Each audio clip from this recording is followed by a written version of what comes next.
यीशु मसीह हम आपके पास आते हैं। यीशु मसीह जो भी हम आराधना करते हैं उसको ग्रहण करिए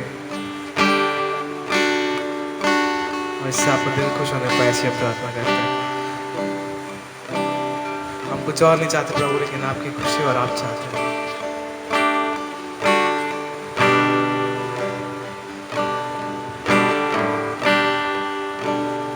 इसलिए हम आपकी महिमा करते हैं, आपके लहू का धन्यवाद करते हैं जो आपने हमारे लिए बहाया, जिस लहू से आज हम आपके बेटा और बेटी कहलाते हैं। तू ही है वो जो मुझको उठाता, तू ही है वो जो मुझको बचाता,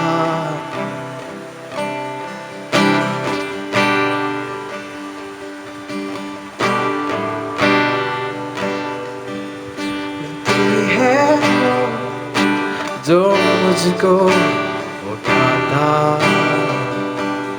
तू ही है वो जो मुझको बचाता। देखता हूँ मैं तेरे क्रूस की ओर, तू ही है वो जो मुझको संभालता। मैं आजाद,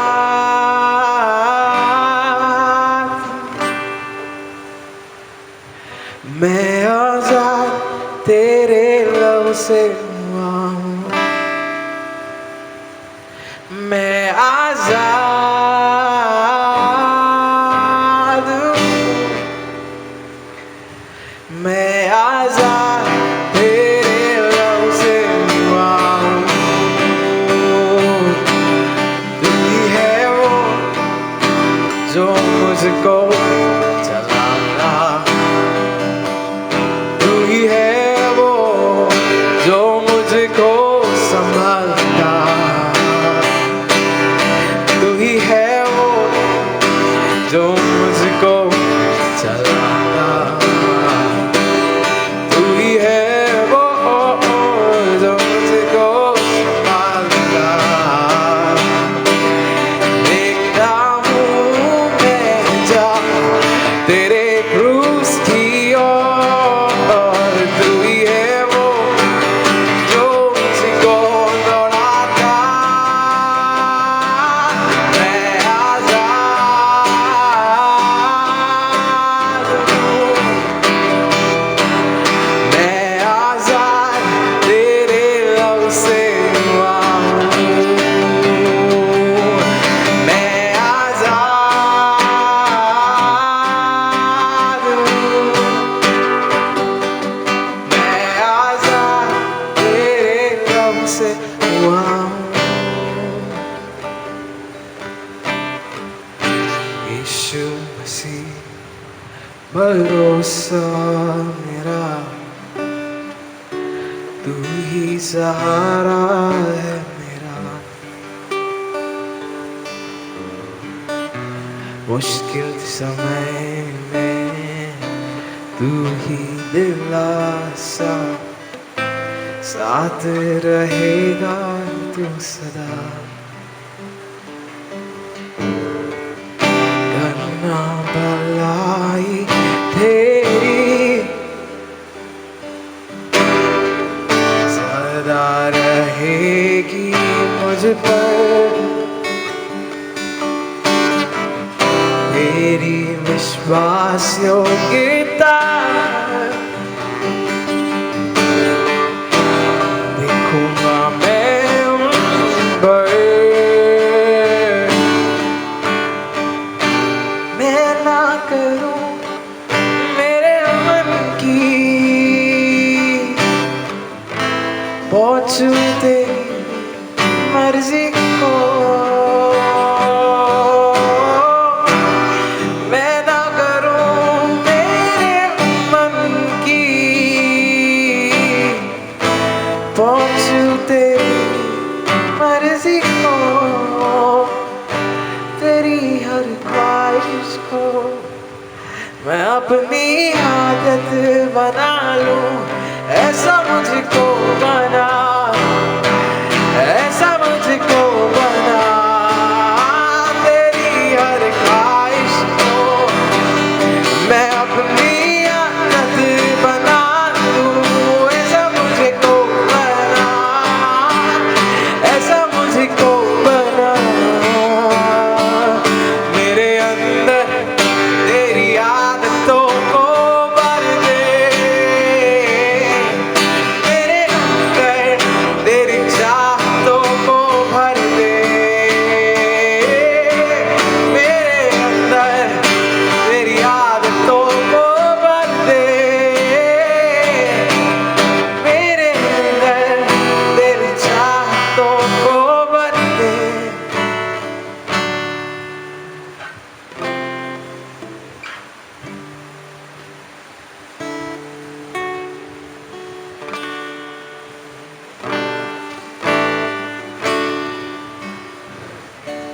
प्राण प्रिय यीशु राजा, जीवन दाता प्रियतम, संगमाय हुए मुझे अपनाया प्यार से तूने, मेरी चाहत तेरे ही लिए, कोई और से छीन ना पाए, मेरा सब तेरे ही लिए, करता तो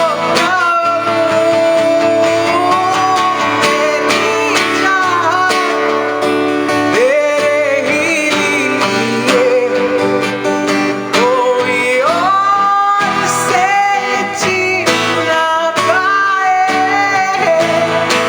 मेरा सब कुछ तेरे ही लिए, करता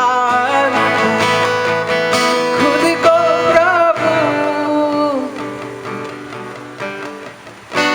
मेरी जिंदगी तेरी अमानत, तू ही मेरा खुदा, तेरे लहू से मिली चंगाई, योग्य तू है प्रभु।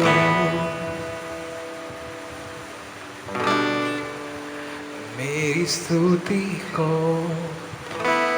तेरे चरणों में इत्र के समान उड़ेलूंगा मैं, मेरी स्तुति को तेरे चरणों में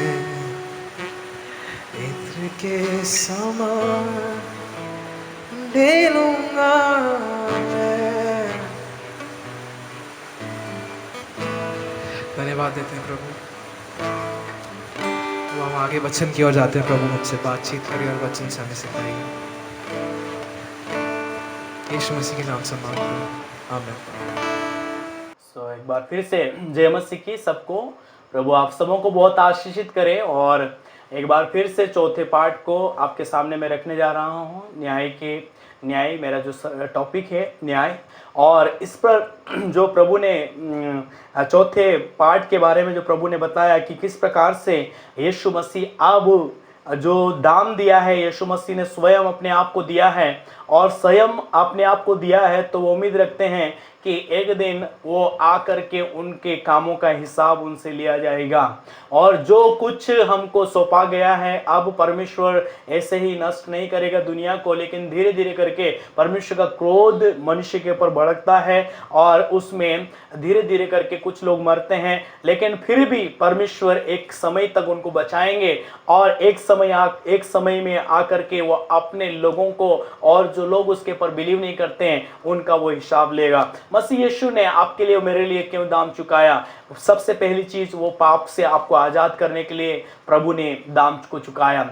सबसे पहली चीज अगर हम देखें तो पाप से जिसका परिणाम मृत्यु था, उस मृत्यु से प्रभु यीशु मसीह हमको छुड़ा लिया। जब उसके पर हम बिलीव करते हैं कि यीशु मसीह मेरे लिए मारा गया, गाड़ा गया, तीसरे दिन मृत्यु में से जी उठा, ऐसा करके हम विश्वास करते हैं, तो प्रभु यीशु पिता के ऊपर विश्वास करने के द्वारा हमको अनंत जीवन मिलता है। उसके पर विश्वास करने के द्वारा हमारा जीवन के पुस्तक के अंदर हमारा नाम लिखा होता है। जब हम प्रभु यीशु को सच्चे दिल से उसको स्वीकार कर लेते हैं और पूरी रीति से प्रभु के हाथों में अपने आप को समर्पित कर देते हैं और उसकी बताई हुई बातों के ऊपर अपने आप को हम चलने के लिए समर्पित करते हैं, तो हमारा नाम जीवन की पुस्तक के अंदर लिखा जाता है।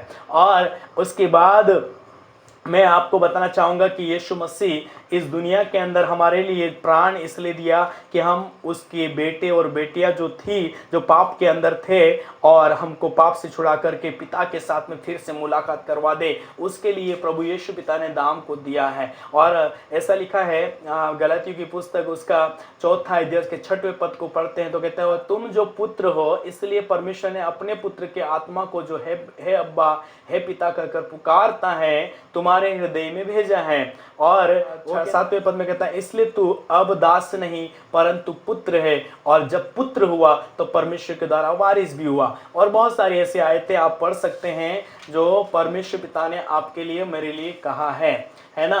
प्रभु यीशु मसीह यहाँ पर कुलिस्सी की पत्री के अंदर भी कहता है, कुलिस्सी की पत्री उसका 3 अध्याय उसका 12 पद को, इसलिए परमेश्वर के चिन्हों के समान जो पवित्र और प्रिय हैं, बड़ी करुणा और भलाई और दीनता और नम्रता और सहनशीलता धारण करो, और इस प्रकार से मनुष्य के साथ में अपने आप को पवित्र और परमेश्वर पिता के लिए उपयोगी पात्र बन करके प्रभु ने जो बोला है उसको काम करें। अब यहाँ पर यीशु मसीह न्याय करने वाले के रूप में जब यीशु मसीह आएंगे तो वो न्याय करेंगे, और इसका न्याय करने का काम यीशु मसीह को सौंपा गया है। न्याय करने वाला न्यायाधीश यीशु मसीह है, और इसका हम पढ़ते हैं तो पता चलता है कि न्याय करने का काम क्यों पिता ने उसको सौंप दिया, क्योंकि यीशु मसीह सच्चा है, यीशु मसीह पवित्र है, यीशु मसीह ने अपने दाम को चुकाया है, यीशु मसीह ने सारी सृष्टि के लिए, सारे जगत के लिए अपने आप को दे दिया है। और यीशु मसीह इस चीज़ को जानते हैं कि मैंने अपने दाम को दिया है, मैंने अपने पूरे प्राण को उनके लिए बलिदान कर दिया, लेकिन इन लोगों ने क्या उसके अनुसार काम किया है जो मैं चाहता हूं, जो पिता चाहते हैं, है ना। कुरिन्थियों की पत्री उसका 2 कुरिन्थियों उसका 5 अध्याय उसके 10 पद के अंदर ऐसा लिखा है, क्योंकि अवश्य है कि हम सब का हाल मसीह के न्याय आसन के सामने खुल जाए कि हर एक व्यक्ति अपने अपने भले बुरे कामों का बदला जो उसने देह के द्वारा किए हो पाए, इसलिए कि हमारे भले बुरे काम जो कुछ भी हम कर रहे हैं वो मसीह के न्याय आसन के सामने खुल जाएंगे। मतलब मसीह यीशु जहाँ पर विराजमान होंगे, जहाँ पर वो बैठे होंगे, उस न्याय के सामने हर एक का काम, चाहे वो बुरा हो चाहे वो अच्छा हो, हर एक के कामों का बदला भी उसके पास में है। जो उसने व्यक्ति ने, बहनों ने, भाइयों ने, बच्चों ने, बूढ़े बुजुर्ग, माता पिताओं ने जो कुछ किया है उसके देह के अंदर, उनकी देहों के अंदर, देह के द्वारा जो कुछ किया है वो सब उसके आसन के सामने खुल जाएंगे। और इफिसियों की पत्री 6वें अध्याय उसके 8वें पद में आप पढ़ सकते हैं। मत्ती रचित समाचार उसका 16 अध्याय उसका 27वें पद को पढ़ सकते हैं। शुभोपदेशक उसका 12 उसका 14 पद को पढ़ सकते हैं। और प्रेरितों के काम उसका 10वां अध्याय उसका 42 पद में यीशु मसीह को न्यायाधीश ठहराया गया है ना। कई बार हम इस एक दूसरे पर दोष लगाते हैं या न्याय करते हैं, यह परमेश्वर की नज़रों में गलत हैं। याकूब की पुस्तक उसका 5 उसका 9वां पद के अनुसार, है ना। हे भाइयों, एक दूसरे पर दोष न लगाओ ताकि तुम दोषी न ठहरो, क्योंकि देखो न्यायाधीश द्वार पर खड़ा है। और न्यायाधीश कौन है? यीशु मसीह है ना। यीशु मसीह न्याय करने वाला प्रभु यीशु मसीह है। और यूहन्ना रचित सुसमाचार उसका 9वां अध्याय उसका 39 पद में कहता है, यीशु मसीह जगत में न्याय करने के लिए आएगा, है ना। यीशु मसीह न्याय करने वाला है। और 5 अध्याय का 22 पद के अनुसार पिता किसी का न्याय नहीं करता, परंतु न्याय करने का सब काम पुत्र को सौंप दिया है। हाँ, सब काम किसको सौंप दिया गया? पुत्र को सौंप दिया गया है। 27वें पद को हम पढ़ते हैं, यूहन्ना 5वां अध्याय उसका 27 पद को, तो कहता है मसीह यीशु को न्याय करने का अधिकार दिया गया है। किसके द्वारा? पिता के द्वारा दिया गया। मतलब न्यायाधीश कौन है? न्याय करने वाला कौन है? जज कौन है? यीशु मसीह जज हैं। क्यों जज है? क्योंकि यीशु मसीह सच्चा है। कैसा जज है जी? यूहन्ना 8वें अध्याय उसके 15 पद को पढ़ते हैं तो वह कहता है, उसके अनुसार न्याय करने वाला क्या होता है? सच्चा होता है। और यीशु मसीह कहता है मार्ग, सच्चा और जीवन में हूँ, बिना मेरे द्वारा कोई भी पिता के पास नहीं पहुंच सकता है। इफिसियों 6वां अध्याय उसका 8 पद के अनुसार वहां पर कहता है न्याय करने वाला पक्षपाती नहीं करता, पक्षपात नहीं करता। न्याय करने वाला पक्षपात नहीं करता है। और इब्रानियों की पत्री उसका 7वां अध्याय उसका 26 पद को हम पढ़ते हैं तो कहता है हमारा महायाजक पवित्र, निष्कपट और निर्मल है। न्याय वही व्यक्ति सही कर सकता है जो पवित्र हो, निर्दोष हो, निष्कपट हो, जिसके अंदर कोई गलती नहीं हो, वही तो न्याय कर सकता है। लेकिन अगर गलती करने वाला अगर न्याय करेगा तो वो सही न्याय नहीं करेगा। इसलिए यीशु मसीह न्यायाधीश है। और न्यायाधीश इसलिए है क्योंकि यीशु मसीह सत्य है। यीशु मसीह पक्षपात नहीं करता है। वो कहता है मैं तुम्हारा मुंह देखा न्याय नहीं करूंगा, लेकिन मैं जो है उसको जैसा है वैसे उसको मैं सजाएं दूंगा। चाहे वो अच्छा हो तो अच्छा फल उसको मिलेगा, चाहे वो बुरा किया हो तो बुरा उसको प्रतिफल मिलेगा, है ना। और यूहन्ना 5वें अध्याय के 30वें पद में कहता मैं अपने आप से कुछ नहीं करता, जैसा सुनता हूँ वैसे न्याय करता हूँ, और मेरा न्याय सच्चा है, क्योंकि मैं अपनी इच्छा से नहीं परंतु अपने भेजने वाले की इच्छा चाहता हूँ। हालेलुया।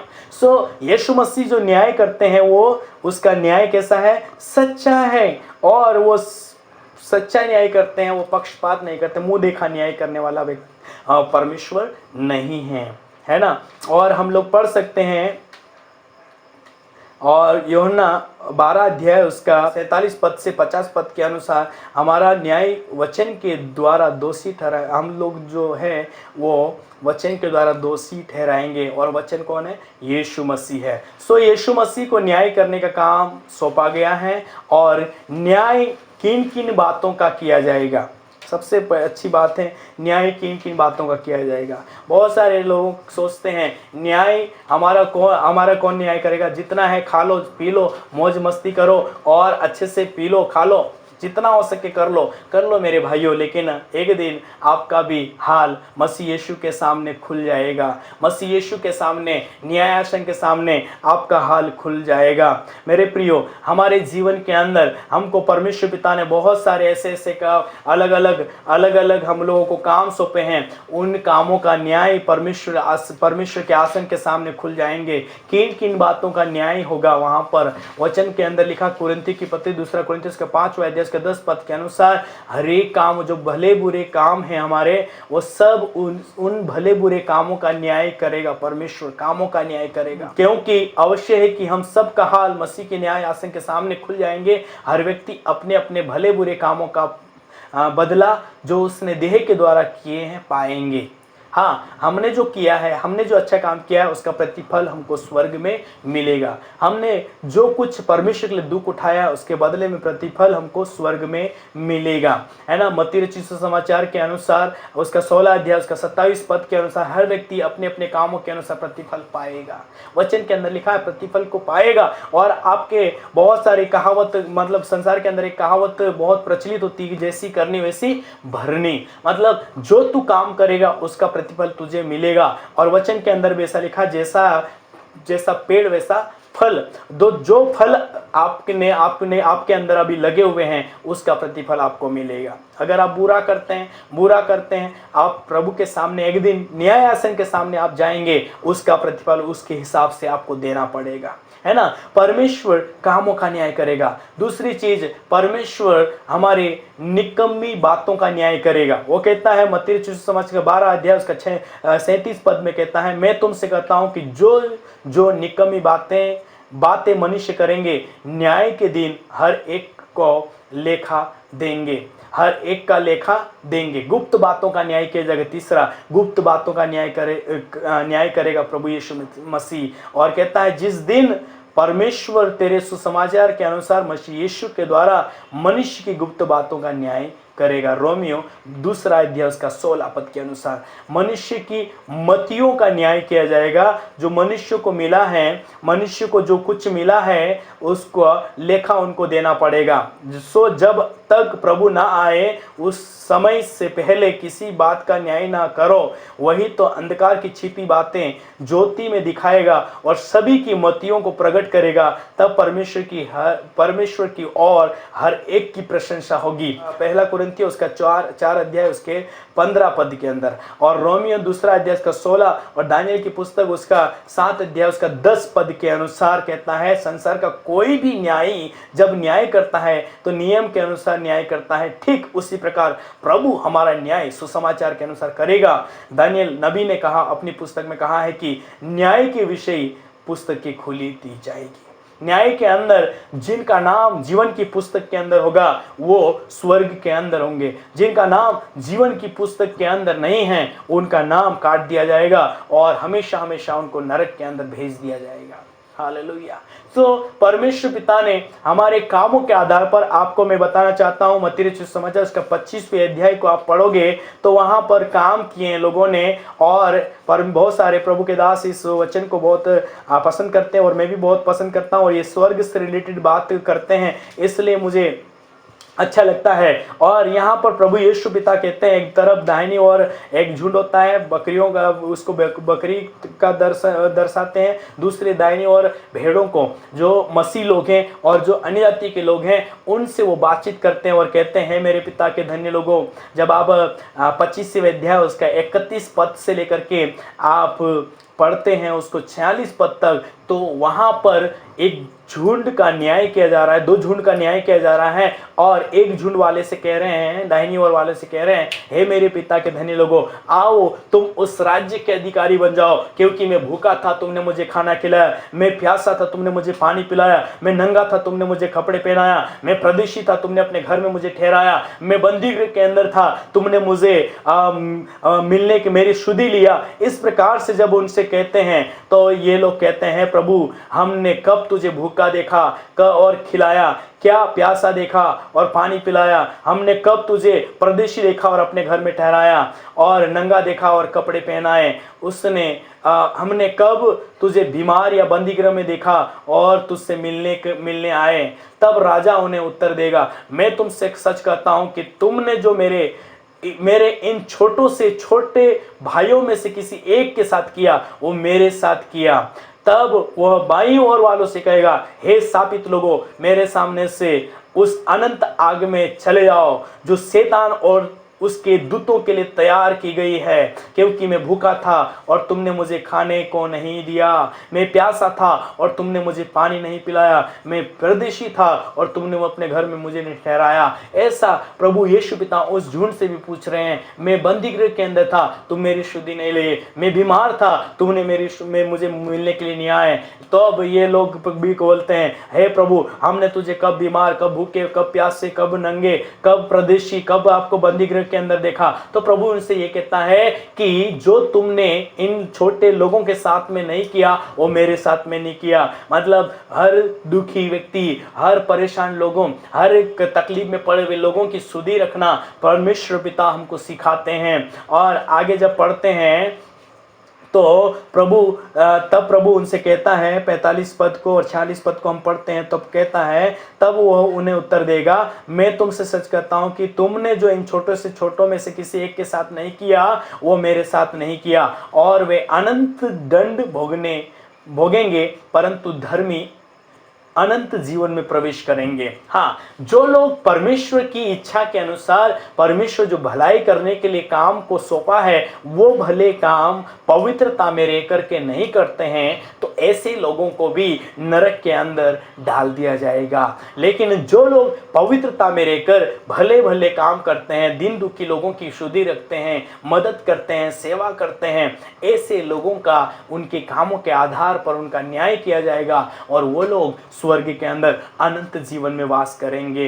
हालेलुया। आपको लूका रचित समाचार के अंदर एक धनवान की कहानी है, धनवान और एक लाजर की कहानी है, जहां पर एक लाजर होता है जो बहुत गरीब है, लेकिन परमेश्वर की नजरों में वो निर्दोष है, बहुत अच्छा है। लेकिन एक धनवान होता है जो बैंगनी कपड़े पहनता है, बहुत भारी भारी अच्छे महंगे वाले कपड़े पहनता है, बहुत अच्छा उसका खाना होता है, रहने का जगह अच्छी होती है, लेकिन उसके अंदर दया नहीं होती है। और जब वो मरता है तब उसको नरक के दूध लेकर के उसको नरक के अंदर लेकर के जाते हैं। लेकिन जब लाजर मरता है तो स्वर्गदूत आते हैं और उसको लेकर के इब्राहिम की गोदी के अंदर अर्थात स्वर्गलोक के अंदर उसको लेकर के जाते हैं, वहां पर उनको रख देते हैं। और जब धनवान देखता है तो कहता है लाजर तो अच्छी जगह है और ये यहाँ पर तड़प रहा है, वो आग के अंदर तड़प रहा है, और कहता है अब्राहम लाजर को भेज दे कि मेरे जबान के ऊपर एक बूंद पानी वो डाल दें और मेरी जबान ठंडी हो जाए। तब अब्राहम उस धनवान से बोलता है कि हे धनवान,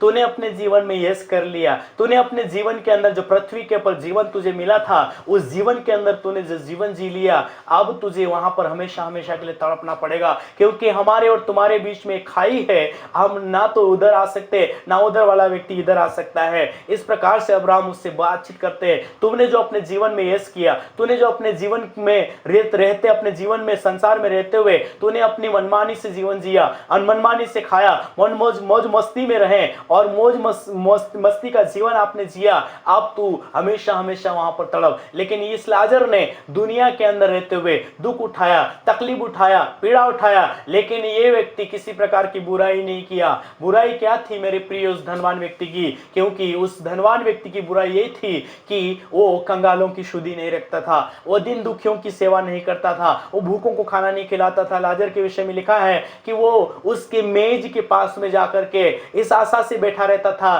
कि मैं उस धनवान की मेज से जो झूठन है वो गिर जाए, टुकड़ा जो गिर जाए उसको मैं खा लूं और उसको खाकर मैं अपनी प्यास बुझा लूं, अपनी भूख को बुझा लूं। ऐसा लाजर वहां पर बैठे बैठे उस टुकड़े का भूखा रह करके वहां पर इंतजार करता, लेकिन वो उसको टुकड़े भी नहीं मिलते थे। लेकिन कुत्ते जो खा जाते हैं, कुत्ते खाने के बाद में जो बचता था उस झूठन को खा करके वो पेट को भरता था। इसलिए हालेलुया, प्रभु का वचन कहता है लाजर मरा लेकिन लाजर स्वर्ग के अंदर गया।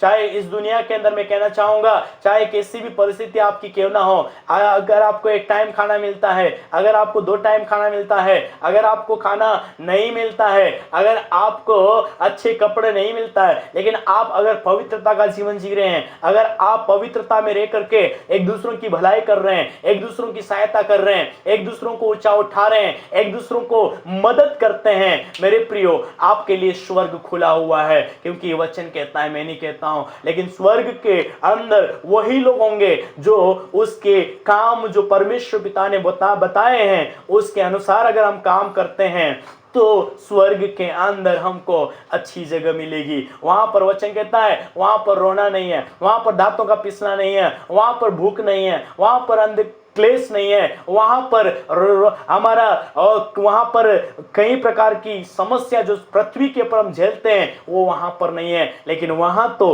सोने से जुड़ा हुआ मकान है, वहां तो सोने की सड़क है जो आपके लिए और मेरे लिए जब हम पढ़ते हैं तो वचन के अंदर पढ़ते हैं तो वहां पर परमेश्वर पिता यीशु पिता वहां पर कहते हैं कि स्वर्ग में तुम्हारे लिए मैं भवन तैयार करने के लिए जा रहा हूं, मकान तैयार करने के लिए जा रहा हूं, और जब मैं आऊंगा तो मैं तुमको वहां लेकर के जाऊंगा। हालेलुया। सो आप पढ़ सकते हैं, बहुत सारे आयतें हैं जो स्वर्ग के बारे में बताता है। आप ये योना 14 अध्याय उसका 2 पद में कहता है, मेरे पिता के घर में बहुत से रहने के स्थान है, यदि ना होते तो मैं तुमसे कह देता, क्योंकि मैं तुम्हारे लिए जगह तैयार करने के लिए जाता हूं, और यदि मैं आकर तुम्हारे लिए जगह तैयार करूं तो फिर आकर तुम्हें अपने यहाँ ले जाऊंगा कि जहां मैं रहूं वहां भी तुम भी रहोगे।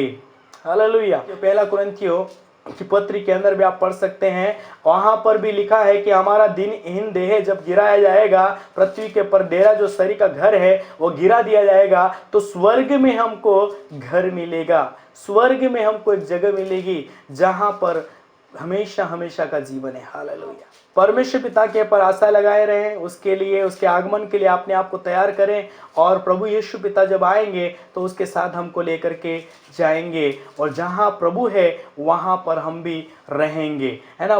2 कुरिन्थियों उसका 5वां अध्याय उसका एक पद में कहता है, क्योंकि हम जानते हैं कि जब हमारा पृथ्वी पर का डेरा सरी का घर गिरा दिया जाएगा तो हमें परमेश्वर की ओर से स्वर्ग पर एक ऐसा भवन मिलेगा जो हाथों से बना हुआ घर नहीं परंतु चिरस्थायी है। और कहता है इसमें तो हम कराते हैं, बड़ी लालसा रखते हैं कि अपने स्वर्गीय घर को पहन ले, कि उसके पहनने से हम नंगे ना पाए जाएं। और हम इस डेरे में रहते हुए बोझ से कराते रहते हैं, क्योंकि हम उतारना नहीं वरन पहनना चाहते हैं, ताकि जो मरणहार है जीवन में डूब जाएं।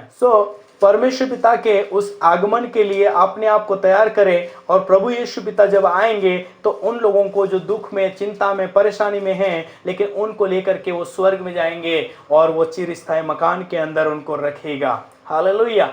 प्रभु यीशु पिता हमको जो न्याय करेगा हमारे कर्म के आधार पर। मत्ती रचित सुसमाचार 25वें अध्याय के अंदर ही उसका 14 से 23 पद को हम पढ़ते हैं तो हर एक व्यक्ति को उनके आधार पर, उनकी क्षमता के आधार पर, उनको जो टैलेंट के आधार पर, उनको जो टैलेंट दिया जाता है या गिफ्ट दिया जाता है, वरदान दिया जाता है, उस वरदान का लेखा उनको देना पड़ेगा। तोड़े, यहाँ पर तोड़े शब्द आया है, तोड़ों का दृष्टांत 25वां अध्याय उसका 14 पद को। उसने एक को 5 तोड़े, दूसरे को 2 और तीसरे को 1, अर्थात हरेक को उसकी सामर्थ्य के अनुसार दिया। तब प्रदेश चला गया। उसके बाद देने के बाद में ये प्रदेश चला गया, लेकिन जब प्रदेश से वापस आया तो जिसको 5 मिला था उससे भी लेखा लिया, और 5 जिसको मिला था वो कहता है, हे स्वामी, आपने मुझे जो 5 तोड़े दिया था उसका मैंने 5 और कमाया। तो उसको बोलता, शाबाश, तूने बहुत अच्छा काम किया, थोड़े से थोड़े में तूने विश्वास योग्य रह करके अच्छा किया। और उसको बोलता है बहुत अच्छा काम किया, है ना। तब उसके बाद उस दास का स्वामी आकर उसे लेखाने लगा। 5 तोड़े जिससे मिला था उसने 5 तोड़े और लाकर कहा, हे स्वामी, तूने जो मुझे 5 तोड़े सौंपे थे, देख मैंने 5 तोड़े और कमाए हैं। उसके स्वामी ने उससे कहा, धन्य है अच्छे और विश्वास योग्य दास, तू थोड़े में विश्वास योग्य रहा, मैं तुझे बहुत वस्तुओं का अधिकारी बनाऊंगा, और अपने स्वामी के घर में तू आनंद में सहभागी हो। हालेलुया।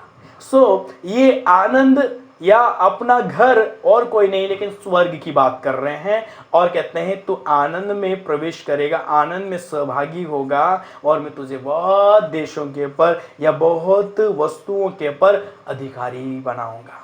जो 5 तोड़े में विश्वास योग्य रहा। दूसरे तोड़े वाला भी आकर कहता है, हे स्वामी, तूने मुझे 2 तोड़े सौंपे थे, देख मैंने 2 तोड़े और कमाए। उसके स्वामी ने उससे कहा, धन्य हैं अच्छे और विश्वास योग्य दास। मतलब इस प्रकार से उनका लेखा लिया जा रहा है। और 2 तोड़े वाले को भी स्वामी ये कहता है कि धन्य है तू अच्छे विश्वास योग्य दास, तुझे और सौंप दिया जाएगा, है ना, अधिकार। अच्छा, उसके स्वामी ने उससे कहा, धन्य है अच्छे और विश्वास योग्य दास, तू थोड़े में विश्वास योग्य रहा, और तुझे बहुत वस्तुओं का अधिकारी बनाऊंगा, और अपने स्वामी के आनंद में सहभागी हो। इसको भी आनंद के अंदर सहभागी होने के लिए बोलता है। लेकिन तीसरे नंबर का जो दास था, जिसको 1 तोड़ा मिला था और वो तोड़े को छुपा दिया, उसने 1 तोड़े के बदले 2 तोड़े नहीं कमाया या ब्याज से किसी को नहीं दिया, और उसने क्या बहाना करता है और क्या बोलता है मालूम है, और वो कहता है कि इसलिए मैं डर गया और जाकर तेरा तोड़ा मिट्टी में छुपा दिया, देख जो तेरा है वो ये है। इसलिए उसने उत्तर दिया, हे दुष्ट और आलसी दास, जब तू ये जानता था कि मैंने नहीं बोया वहां से काटता हूँ, और जहां मैंने नहीं छीटा वहां से बटोरता हूँ, तो चाहे था कि मेरा रुपया सराफों में दे देता, तब मैं आकर अपना धन ब्याज सहित ले लेता। इसलिए वो तोड़ा उससे ले लो, और जिसके पास 10 तोड़े हैं उसको दे दो, क्योंकि जिसके पास में है उससे और दिया जाएगा और उसके पास बहुत हो जाएगा, परंतु जिसके पास नहीं है उससे वह भी जो उसके पास है ले लिया जाएगा। और इस निकम्मे दास को बाहर के अंधेरे में डाल दो, जहां रोना और दांत का पिसना है। मतलब जिस व्यक्ति को 1 तोड़ा मिला, जो वरदान उसको मिला, जो जीवन उसको मिला, जो गिफ्ट उसको मिला, जो टैलेंट उसको मिला, जो कुछ ऑनर उसको मिला, उसने उसका इस्तेमाल नहीं किया, इसलिए उसको बोला कि इसको अंधेरे कुंड के अंदर, अंधेरी जगह के अंदर डाल दो जहां रोना और दांतों का पीसना है। ये अंधेरी जगह और कुछ नहीं लेकिन ये नरक है, जहां पर लूसीफर और उसके दूत को रखा जाएगा। हालेलुया। ऑलरेडी ये अंधेरी कुंड या आग जहां पर रोना और दांतों का पीसना है, वहां पर उनको डाल दिया जाएगा, है ना।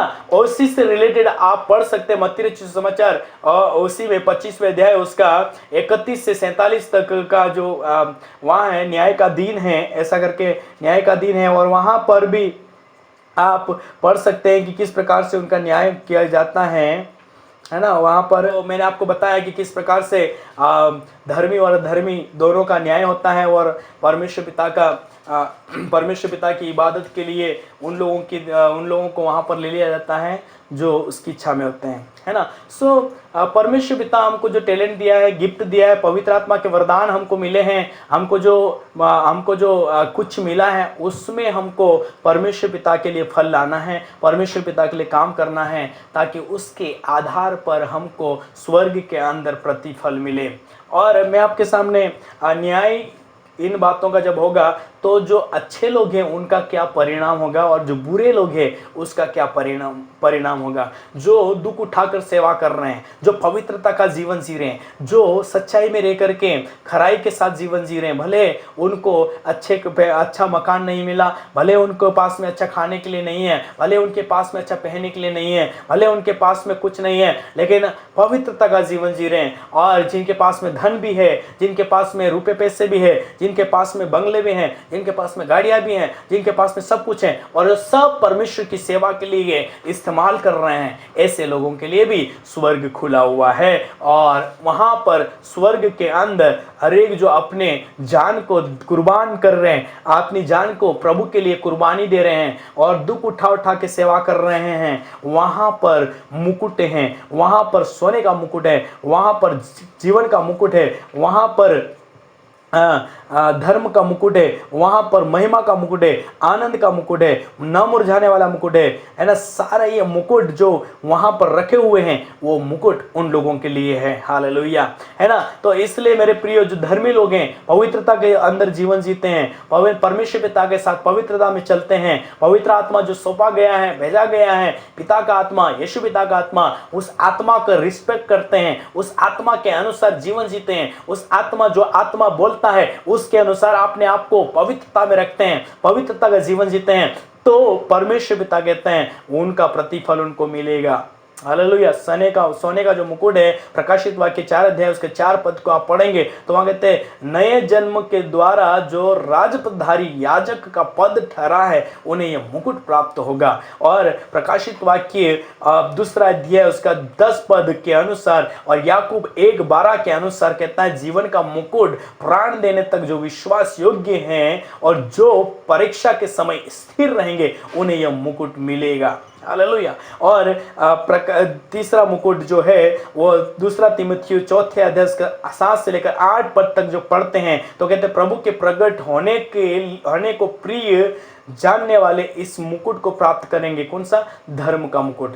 पहला कौन सा था? सोने का मुकुट। दूसरा कौन सा था? जीवन का मुकुट। और तीसरा है धर्म का मुकुट। और महिमा का मुकुट किसको मिलेगा? पहला पत्रस 5:4 के अनुसार यह मुकुट प्रधान रखवाला कलीसिया के विश्वास योग्य रखवालों को दिया जाएगा। और आनंद का मुकुट ये फिलिपियों उसका 4 अध्याय उसका 1 और पहला थिस्सलुनीकियों 2 अध्याय उसका 19 पद के अनुसार आनंद का जो मुकुट है, आत्माओं को जीतने वालों को यह मुकुट दिया जाएगा, है ना।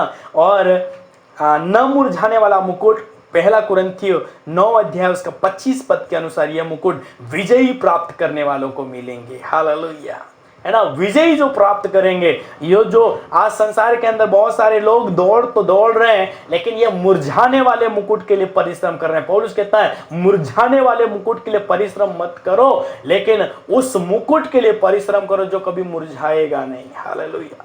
तो हमको स्वर्ग के अंदर सोने का मुकुट, जीवन का मुकुट, धर्म का मुकुट, महिमा का मुकुट, आनंद का मुकुट, न मुरझाने वाला मुकुट है, उसके लिए हमको परिश्रम करना है। हालेलुया। अब आप कौन से मुकुट के लिए परिश्रम करना चाहते हैं? सोने का मुकुट या जीवन का मुकुट या धर्म का मुकुट या महिमा का मुकुट, आनंद का मुकुट या न मुरझाने वाला मुकुट? उसके अलग अलग आयत मैंने जो दिया है उसके अनुसार अगर आप काम करते हैं, जीते हैं, तो आपको ये चीजें मिलेगी। लेकिन उनका क्या, जो लोग परमेश्वर की इच्छा में नहीं चलते हैं, उसकी इच्छा में जो यीशु मसीह न्याय करेगा और कहेगा हे दुष्ट, उसमें बहुत सारे भविष्यवक्ता लोग भी होंगे, उसमें बहुत सारे नबी होंगे जो कहते हैं कि हे प्रभु, हमने तेरे नाम से बीमारों को चंगा किया, हे प्रभु हमने तेरे नाम से दुष्ट आत्माओं को निकाला, हे प्रभु हमने ये भविष्यवाणी किया, हे प्रभु हमने ये काम किया, वो काम किया, बहुत सारे काम करेंगे, किया, ऐसा करके बोलेंगे। लेकिन प्रभु कहेगा हे दुष्ट, मेरे सामने से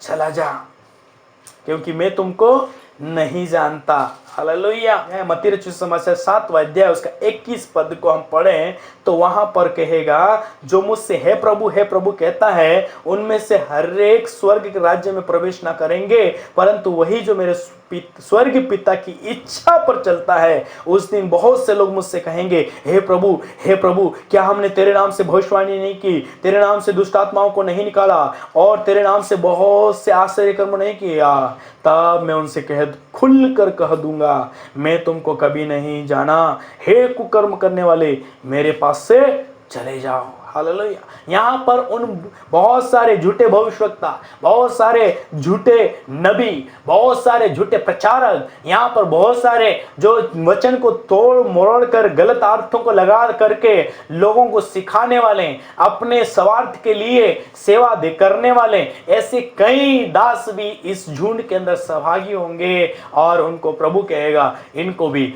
अनंत काल की जो ना बुझने वाली आग के अंदर जो शैतान और उसके दूत के लिए तैयार की गई है, वहां पर उनको डाल दो। मैंने प्रकाशित वाक्य के अंदर बताया और उस लूसीफर के बारे में बताया, जब उसने पाप किया तो उसका परिणाम क्या हुआ। सेम उसी जैसे लूसीफर का जो परिणाम पाप करने के कारण से उसका बिछोना कीड़े हुए, उसका ओढ़ना केचुए हुए और उनको आग और गंधक जो कभी नहीं बुझने वाली है उसके अंदर उसको डाल दिया जाएगा और वहां पर वह हमेशा हमेशा जलता रहेगा, तड़पता रहेगा, रोता रहेगा और वहां पर कोई पश्चाताप नहीं है। वैसे ही इन लोगों को भी वहां पर डाल दिया जाएगा, क्योंकि ये भी शैतान के चाहने वाले हैं, शैतान से प्रसन्न होने वाले हैं, शैतान को प्रसन्न करने वाले हैं, बुरे काम करने वाले हैं, व्यभिचार करने वाले, लड़ाई करने वाले, झगड़े करने वाले, चोरी करने वाले और एक दूसरों को लड़ाने वाले, मेल मिलाप नहीं कराते हैं, एक दूसरों की चिंता नहीं करते, एक दूसरों की शुद्धि नहीं रखते हैं, ऐसे सारे लोग उस नरक के अंदर हमेशा हमेशा तड़पते रहेंगे। वहां पर वो पशु भी होगा जिसके बारे में प्रकाशित वाक्य के अंदर लिखा हुआ, वहां पर झूठे भविष्यवक्ताएं होंगे, वहां पर शैतान जो लूसीफर, वहां पर उसको बांध करके डाल दिया जाएगा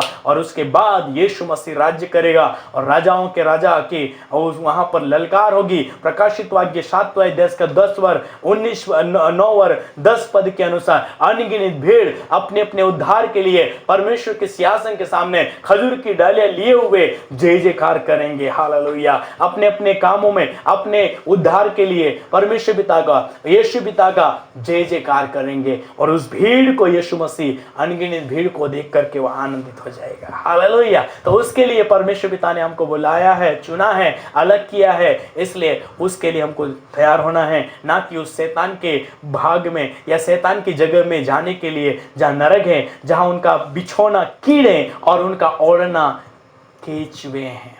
ऐसा अनुभव करके थोड़ा सा देखना, बिछोना हमारा कीड़े ही कीड़े हो और ओढ़ना इलिया हो या केचुए हो, तो ये केचुए और कीड़े और शैतान और बहुत सारे वहां पर और भी ना जाने कैसी कैसी चीज वहां पर होगी। लेकिन साफ साफ भाषा के अंदर, साफ साफ भाषा में लिखी गई बातें जो यहेजकेल की पुस्तक और यशायाह की पुस्तक और प्रकाशित वाक्य की पुस्तक में लिखी गई साफ साफ भाषा यही कहती है कि जहां तेरा बिछोना कीड़े और तेरा ओढ़ना केचुए होंगे, और आग और गंधक के अंदर तू हमेशा हमेशा तड़पे रहेगा, जलता रहेगा। और उस झुंड के अंदर वो लोग होंगे जो परमेश्वर पिता को, यीशु पिता को, पवित्र आत्मा की रिस्पेक्ट नहीं करते, पवित्र आत्मा को नहीं मानते हैं। ऐसे सारे लोग जो उसके अनुसार जीवन नहीं जीते हैं, उनको वहां पर डाल दिया जाएगा। क्या आपको इस चीज से बचने के लिए ऐसा लगता है कि हम भी ऐसी बहुत भयानक दुख की बात है, मतलब अगर कोई व्यक्ति उसमें जाता है, कोई व्यक्ति उसमें उस नरक के अंदर जाता है, कितना भयानक बात है मेरे प्रियो। इसलिए अपने आप को प्रभु की इच्छा में लाइए, इसलिए अपने आप को प्रभु की इच्छा में लेकर के अपने आप को सही मार्ग के पर लेकर के आ जाइए, अपने आप को पवित्रता में जीने के लिए तैयार करें, अपने आप को यीशु की इच्छा क्या है उसको जानने के लिए तैयार करें, अपने आप को स्वर्ग के लिए तैयार करें, अपने आप को स्वर्ग के अंदर जो रोना, जहां पर रोना नहीं, दांतों का पिसना नहीं है, उसके लिए अपने आप को तैयार करें। और एक दिन निश्चय है मेरे प्रिय, अपने आप को, हमको चाहे कितना भी धनी हो, कितना भी अच्छा हो, खूबसूरत हो, आपके पास में कितना भी टैलेंट हो, बुद्धि हो, ज्ञान हो, डिग्रियां हो, लेकिन चाहे कैसी भी हो, लेकिन आपको छोड़ करके एक दिन दुनिया को छोड़ करके जाना पड़ेगा। और वहां पर आप जाएंगे तो आपके कर्मों का आधार पर आपका न्याय किया जाएगा। आपने यीशु को जाना कि नहीं जाना, यीशु का नाम लिया कि नहीं लिया, आपको जो जीवन मिला उस जीवन को आपने कैसे इस्तेमाल किया, आपको जो टैलेंट मिला, आपको जो वरदान मिले, उन वरदानों को आपने कैसे इस्तेमाल किया, उसके आधार पर आपका न्याय किया जाएगा और उस आधार पर आपको प्रतिफल मिलेगा। हालेलुया। इसलिए मेरे प्रियो, अपने आप को प्रभु के लिए जीने के लिए तैयार करें, प्रभु यीशु की इच्छा में रह करके पवित्र जीवन जिए, चाहे कुछ ही भी हो जाए, लेकिन थोड़ा समय है, इस थोड़े समय के अंदर अपने जीवन को धर लें, पवित्रता को पकड़ लें, प्रभु यीशु को जो उद्धार करता है, न्याय करने वाला है, उस न्याय करने वाले न्यायाधीश के पास में आ जाएं और कहें, प्रभु तू न्याय करने वाला प्रभु है, तू न्याय करेंगे, आप न्याय करेंगे प्रभु, इसलिए मेरे जीवन को खुदावन धो करके शुद्ध कर दे, पवित्र कर दे और आपके आगमन के लिए मुझे तैयार कर दे। ऐसा करके प्रभु के चरणों में बैठ करके हालेलुया घुटनों पे आकर के उपवास के साथ में प्रार्थना करें, आंसुओं के साथ प्रार्थना करें, प्रभु के साथ में बिलक बिलक रो करके प्रभु यीशु पिता के सामने रोएं। प्रभु यीशु पिता क्षमा करने वाला प्रभु है, प्रभु यीशु पिता गले लगाने वाला प्रभु है, प्रभु यीशु पिता हमको स्वर्ग में ले जाने वाले प्रभु है। इसलिए यीशु पिता के पास में आकर के प्रभु यीशु के साथ में अपने रिश्तों को सही कर लें। हालेलुया। प्रभु यीशु, हमारे प्रिय भाई बहनों सबको खुदावन आपके आगमन के लिए तैयार करिए। जब आपके वचन को उन्होंने सुना है, यीशु के नाम से आपके आगमन के लिए प्रभु अपने आप को तैयार कर दें और आपका आगमन पिता परमेश्वर निकट है प्रभु। इसलिए खुदावन सब लोग इस पिता परमेश्वर प्रभु जी दिनों में, इन दिनों में खुदावन हालेलुया सब लोग अपने आप को आपके हाथों में सौंपने पाए पिताजी। हालेलुया प्रभु यीशु, धन्यवाद देते, आगे का समय आपके हाथों में सौंपते प्रभु जी। आगे और भी विषयों के द्वारा प्रभु, अलग अलग विषयों के द्वारा हमसे बातचीत करिए और हमको खुदावन आपकी महिमा के लिए उत्तम बातें बताइए, ताकि प्रभु उनको सुने और अपने आप को हम आपके पास में रखें। धन्यवाद प्रार्थना यीशु के नाम से मांगते हैं, आमीन आमीन। God bless you. प्रभु आशीष दे आप सबों को।